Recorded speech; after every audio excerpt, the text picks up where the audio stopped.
Shannon, sending positive vibrations and love. So at my favorite place, the park, once again.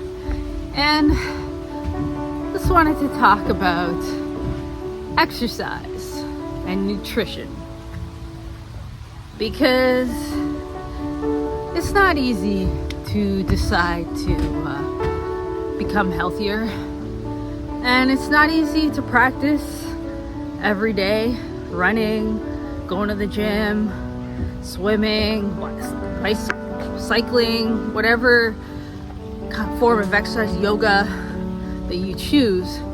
You know, a lot of us wake up and that's the last thing that we want to do is actually exercise. I mean, when it comes to running, it's the hardest thing to actually get out the door. Sure, it's easy to say, yeah, I like running. I've ran marathons. You know, I've ran lots of races, but the actual training is the most difficult thing to do. So it's not easy to stick to the discipline, to keep yourself motivated and inspired. Because in spite of gains in muscle and stamina and your actual change in your visible body experience when you work out, it takes months, minimum of 3 months. And honestly, the gains that you're going to see are not very much. It takes at least a year to actually see and feel those physical stamina differences in your body. So I am on my journey to run the Toronto Waterfront Marathon in October.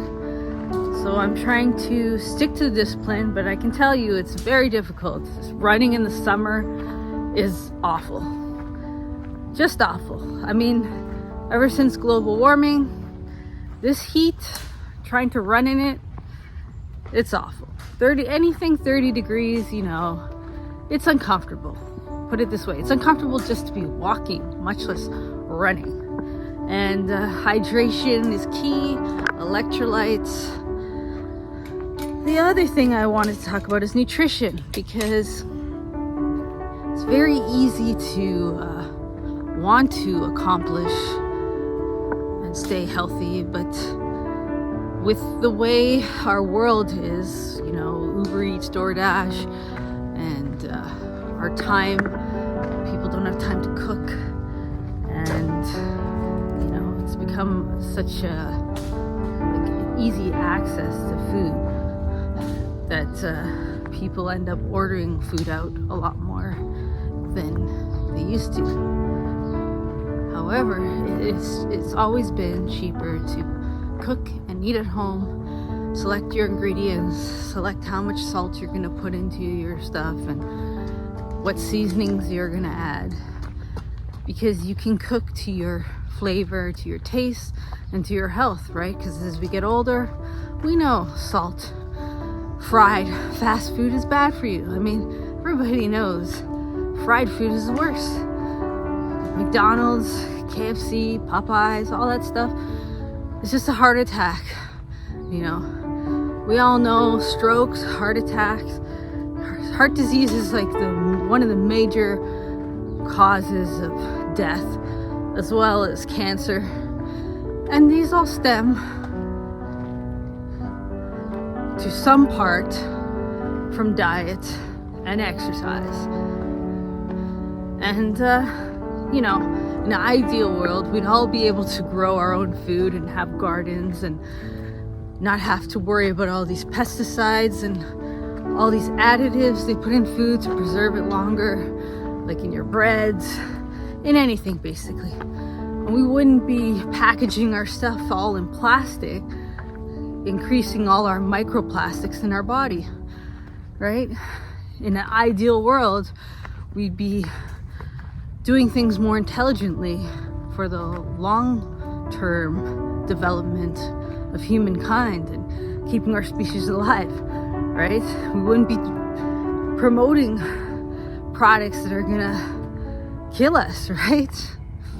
Why eat those things, right? But because of this serious addiction to sugar, coffee, and a lot of fast foods that has developed because they push this on us.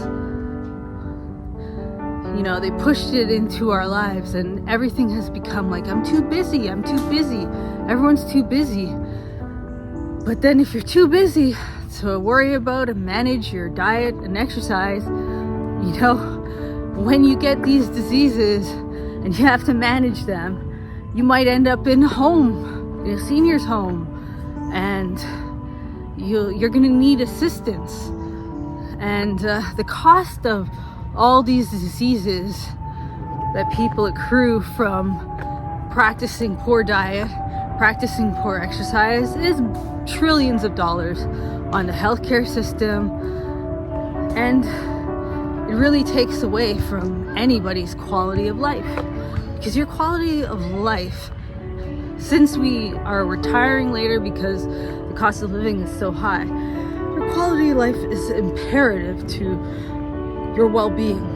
And you don't want to be a burden on your family because they can't afford to pay for caregivers, because you're bedridden, or you know. So it's important now, get your walk in, get your exercise in, do the things, eat healthy, eat more greens, don't eat as much processed foods, you know, try to be minimalistic on dairy.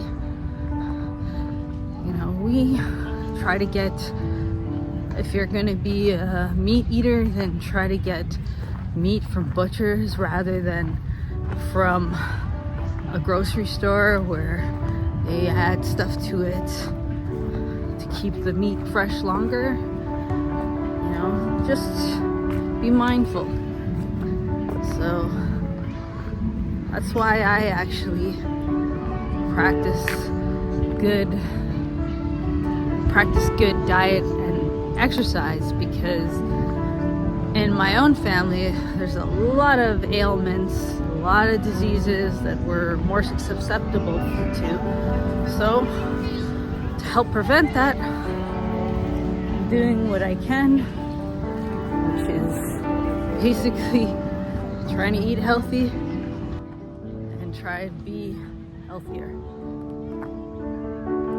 Anyways,